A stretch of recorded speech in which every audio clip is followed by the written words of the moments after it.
Buenos días, profesor. Junto a mi compañera Catalina Armario y mi compañero Agustín González haremos la presentación de el ensayo de tracción. Primero detallaremos las propiedades mecánicas del acero que testeamos. Nosotros con los datos tabulados en el Excel y con los cálculos que usamos, nosotros usamos el método offset para determinar estos valores. Obtuvimos que la fluencia convencional era 330 megapascales, la UTS era 509 megapascales y el módulo de elasticidad es 1758. Y si vemos esta tabla la obtuve de la norma A36 que estaba en el U virtual. Es esta norma. Y acá podemos ver que cumple con la UTS que está dentro de los valores. En nuestro caso era 509, está dentro del rango. Y la fluencia convencional también está dentro del rango, que estos 250 es el mínimo y nosotros estamos en 330.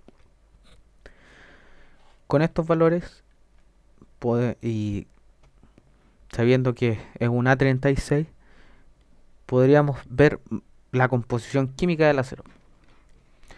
Nosotros teníamos la probeta con un diámetro inicial de 12 milímetros. Calzaría en esta categoría. Y tendríamos que el carbono máximo es 0,26%. Magnesio debe ser muy ínfima la cantidad de magnesio que hay. Y el fósforo era 0,04%.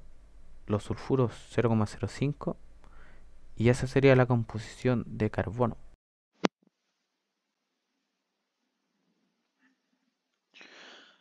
Ahora veremos los aceros 1020, A36 y el acero A572. En la primera imagen de la izquierda podemos ver una barra de acero redondo forjado 1020 con sus medidas de 320 mm por 6000 mm con un precio de 9.477.489 pesos con IVA incluido.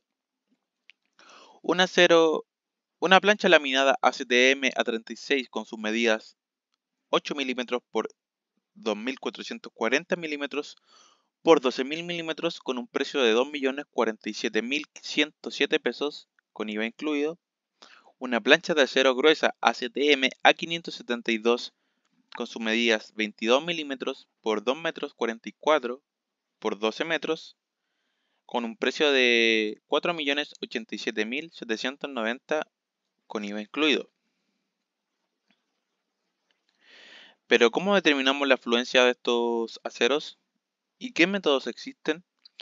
Debemos regirnos por la normativa ASTM E8. Y también sabemos que la fluencia es la deformación permanente que experimenta un material cuando se le aplica una carga constante o sostenida a altas temperaturas. Además de esto, sabemos que al aplicar esfuerzos a un material como la tensión o la compresión, su estructura cristalina se deforma y en ocasiones la fluencia puede conducir a deformaciones indeseables o incluso a fallas del material, por lo que debemos tener métodos para medir esta fluencia y poder crear materiales con las propiedades deseadas. La fluencia a su vez está relacionada con la deformación plástica y las dislocaciones facilitan esta deformación plástica. Para medir la fluencia existen cuatro métodos. El primero, el método offset, que relaciona el límite elástico con la fluencia convencional al 0,2% de deformación, utilizando una línea paralela al tramo inicial del diagrama de tensión de formación, y esto proporciona una forma práctica y aceptada para determinar el límite elástico de un material en ausencia de una medición directa o cuando la fluencia convencional no se puede determinar con precisión. En este método podemos utilizar el extensómetro, el cual es un dispositivo que mide la deformación de un material durante la aplicación de una carga, el cual consiste de una tira delgada y flexible que se adhiere a la muestra y se extiende o contrae en respuesta a la deformación experimentada por el material. Por otro lado, tenemos el método EUL, o Elastic Uniform Elongation, el cual se basa en la medición de la deformación uniforme que ocurre en el rango elástico de un material durante un ensayo de tracción. Proporciona una evaluación de la ductilidad de un material antes de que ocurra la estricción y la reducción significativa del área de la muestra. Para aplicar este método se mide la elongación de la muestra a intervalos regulares de carga o a intervalos de deformación. Se registra la deformación total acumulada en el rango elástico hasta que se produce la estricción. Al aplicar este método también podemos medir la deformación del material con el extensómetro. Por otra parte, tenemos otro método que es el método autográfico, o en español método autográfico, donde se utiliza un dispositivo especializado llamado máquina de ensayo autográfica, donde esta máquina se equipa con sensores de tensión, deformación, que registra continuamente los valores correspondientes a medida que se aplica la carga. En este método se observan materiales con fluencia discontinua, y durante el ensayo se va aplicando una carga gradualmente creciente al material, y los valores de tensión y deformación se registran y se representan gráficamente en un diagrama. La tensión se representa en el eje vertical, mientras que la deformación se representa en el eje horizontal. El gráfico autográfico resultante muestra la relación entre la tensión y la deformación a medida que el material se deforma bajo la carga aplicada. Esto permite visualizar y analizar el comportamiento del material, incluyendo el tramo elástico inicial, la fluencia, la resistencia máxima, la estricción y cualquier comportamiento no lineal. Y como último método tenemos el Halt of the Force, que consiste en detener la aplicación de la carga durante un ensayo de tracción en un punto específico. Luego se mide la deformación residual de la muestra y se utiliza junto con la carga aplicada para calcular el límite elástico del material.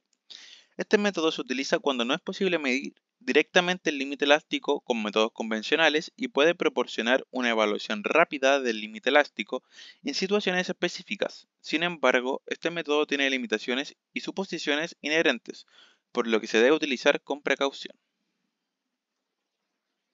Vamos a pasar a mostrar cómo realizamos los cálculos en el Excel.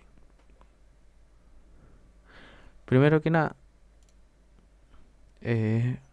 acá en el Excel con los datos tabulados, acá, eh, este esfuerzo debería estar en megapascales. Entonces lo primero fue convertir los kilogramos a megapascales. Entonces tenemos graficamos deformación sobre megapascales y obtuvimos este gráfico. Este gráfico, así no podemos obtener mucho del gráfico así. Entonces vamos a buscar la línea de tendencia del gráfico, porque sabemos que aquí el gráfico está en comportamiento elástico. Para ello tomamos valores entre 100 megapascales y 250. Con estos datos obtuvimos esta línea, esta aproximación lineal de una ecuación lineal, y llegamos a, con este dato, con esta componente, en el módulo de elasticidad. Con esta ecuación calculamos la fuerza en megapascales calculados. Entonces con la misma deformación graficamos y calculamos una tendencia, que sería esta línea. Esta es la línea de tendencia. Con esta curva nos indica el módulo de elasticidad, y si la desplazamos en un 0,2 por el método offset, nos estaría dando la fluencia convencional. Entonces con el mismo esfuerzo en megapascales, pero acá le sumamos un 0,2. Entonces corremos la línea y llegamos a la fluencia convencional, donde se intersecta la curva ingenieril con la del método offset, con la tendencia, más 0,2, es la fluencia convencional. Entonces acá llegamos, aquí está en cerca de los 330 megapascales, acá es 329. Entonces así realizamos el proceso para determinar qué tipo de acero era. Como sabemos, la UT es la fluencia máxima, que está por acá, pero acá el acero ya se considera que está roto, entonces no lo tomamos. Entonces eso sería. STM8 Report. 8.1. La información de pruebas sobre los materiales no cubiertos por una especificación de producto debe reportarse de acuerdo con los pasos 8.2 o 8.2 y 8.3 respectivamente. 8.2. La información de prueba debe incluir lo siguiente cuando sea aplicable. 8.2.1. Referencia al estándar utilizado, es decir, E8 o E8M. 8.2.2. Identificación del material y muestra. 8.2.3. Tipo de espécimen que se puede ver en sección 6. 8.2.4. Límite elástico y el método utilizado para determinar el límite elástico que se puede ver en la sección 7.7. 8.2.5. Alargamiento en el punto de fluencia que se puede ver en el punto 7.8. 8.2.6. Resistencia a la atracción, también conocida como resistencia máxima a la atracción, que se puede ver en la sección 7.1. 8.2.7. Elongación, in- indicar la longitud inicial calibrada, aumento porcentual y método utilizado para determinar la elongación, ya sea en fractura o después de la fractura. Se puede ver en la sección 7.11. 8.2.8. Elongación uniforme, si es requerido. Ver en 7.9. Reducción de área si es necesario y se puede ver la sección 7.12. 8.3. La información de prueba que estará disponible si se solicita y debe incluir. 8.3.1. Dimensiones de la sección de prueba del espécimen. 8.3.2. Ecuación utilizada para calcular el área de la sección transversal del espécimen rectangular tomados por productos tabulares de gran diámetro. 8.3.3. Velocidad y métodos utilizados para determinar la velocidad de prueba que se puede ver en la sección 7.6. 8.3.4. Método utilizado para redondear los resultados de la prueba que se puede ver en la sección 7.13. 8.3.5. Razones para el reemplazo de especímenes que se puede ver en la sección 7.14. Linear Variable Differential Transformer. Es un dispositivo utilizado para medir desplazamientos lineales o cambios en la posición de un objeto. Consta de un núcleo móvil y 3 bobinas, una bobina primaria y 2 bobinas secundarias. La bobina primaria se encuentra en el centro y está conectada a una fuente de alimentación de corriente alterna. Las bobinas secundarias se encuentran en los extremos y están conectadas en serie y con polaridad opuesta.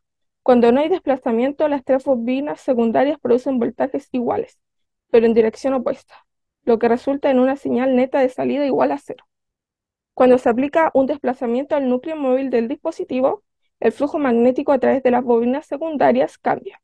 Este cambio en el flujo magnético induce voltajes en las bobinas secundarias. El voltaje inducido en cada bobina secundaria es proporcional al desplazamiento del núcleo móvil. El voltaje de salida resulta en la diferencia entre los voltajes de las 2 bobinas secundarias y se puede medir usando un circuito electrónico adecuado. Eh, el, el Linear Variable Differential Transformer es muy preciso y ofrece una alta resolución en la medición de desplazamientos, debido a su diseño sin contacto físico entre las partes móviles y estacionarias. Es resistente al desgaste y tiene una vida útil prolongada. También es insensible a las interferencias electromagnéticas y puede funcionar en entornos hostiles. En ciencia y ingeniería de los materiales, este dispositivo se utiliza en pruebas y ensayos de deformación, en desplazamientos y en las vibraciones de muestras y componentes. Se utiliza en aplicaciones como pruebas de tracción, pruebas de fatiga, análisis de deformación y monitoreo de vibraciones en estructuras. El dispositivo proporciona datos precisos y confiables que son fundamentales para comprender y analizar el comportamiento de los materiales en diferentes condiciones de carga y entorno.